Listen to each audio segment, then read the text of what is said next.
All right, we are with Avi right now, and Avi is one of the most active real estate investors in all of Connecticut. He is one of 3 groups that have done huge amount of deals here and that were showcased here. And he actually just spoke here at the real estate conference. And Avi, if you could talk first about what your business format is, what you guys do, and just kind of what your general day-to-day business operations, what you do. Okay. Colin, what we do basically is we own a company called the South Street Group. And the South Street Group basically is a company that buys, fixes, and resells, essentially. And we flip and wholesale as well. In the last 3 years, we've turned over about 300 deals, and we process 3,000 leads a year. Okay, and what we try to do is basically our big key point of what we're able to do is how to take a deal that comes in, process it, and figure out what it's worth in 15 minutes and get an offer out. We get out, everyone gets an offer, and we process about 3,000 a year. So. Awesome. Now you're processing 3,000 leads. You're going to have to analyze and make an offer as quick as possible, and you're going to have to be able to negotiate with someone very strong and be able to do it effectively. What are a couple of things that you do on a day-to-day basis that allows you to negotiate and find a win-win with a seller that needs to move their house? First of all, as rehabbers, we have to understand this. We have to learn our numbers. Our numbers are, out of 100 people calling me, I can only do 3 deals where I can do a flip. There's a flip opportunity. The rest of them are just retail. Could be good for a realtor or whatever.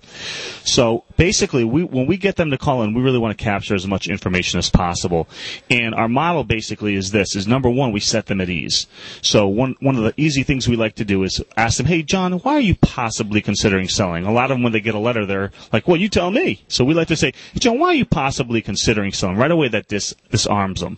Okay, and then we basically look into well, here's what we need to do. We give them a little bit of business that we do a lot of business here. We work with a lot of investors. Okay, we try to build some credibility. We're registered with a business bureau. Give them some credibility and just go into, John, let me ask you a couple of questions about your property, and I'll be able to get you an offer within 24 hours. I hope we can make it work for both of us. So basically, I'll ask them conditional questions. I want them to tell me their house is a piece of shit most of the time. So that way I can negotiate better. I like to, if I get as much arsenal so that when I go into it, I can know that. Now, the bigger thing, though, is I want to know why they're considering selling. I need to know that right up front. Hey, John, why are you possibly considering selling? And if he'll tell me it's because of divorce or whatever, I really want to get the real why out there. If I get the real why, very simple, I'll be able to revisit his pain throughout the rest of the conversation. So if they're gutless, if they're a landlord, they hate their tenants, they say, boy, can't you wait to get out of that? Boom, boom, boom. And I need to know what they're asking for. But I don't ask them that question until I get more info on the property, so they don't think I'm feeling them out.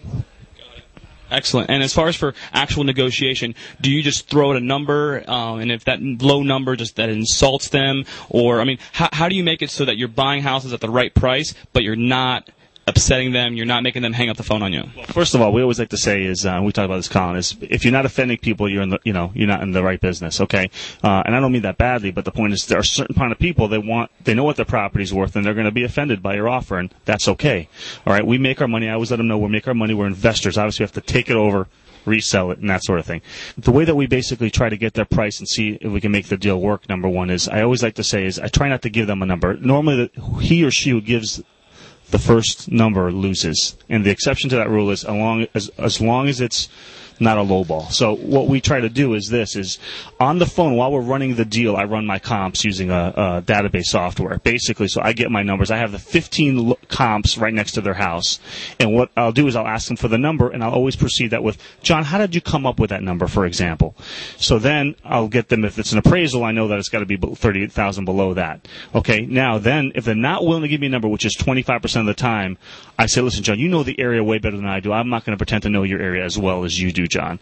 But let me ask you this. I have 15 comps right in front of me using Zillow or whatever you use, and then I go to the lowest 2 or 3 comps. Say, well, John, listen, I don't know your neighborhood like you do, but this one up on 123 Main Street, which sold $50,000 less than that, what do you make of that? And then after a while, I go through 2 or 3 of those, they'll tell me the number that they really want. And if I can't get them to come below that number, that deal is not going to work, and I'm on to the next. And all that will take place in 15 minutes. In order to increase our deal flow, we have to be able to evaluate deals on our desktop and not have to go out to the property all the time. So one of the things we learned is get as much information on the phone and don't go to the property until we have basically an agreement from them that they're going to sell their property at what it's worth.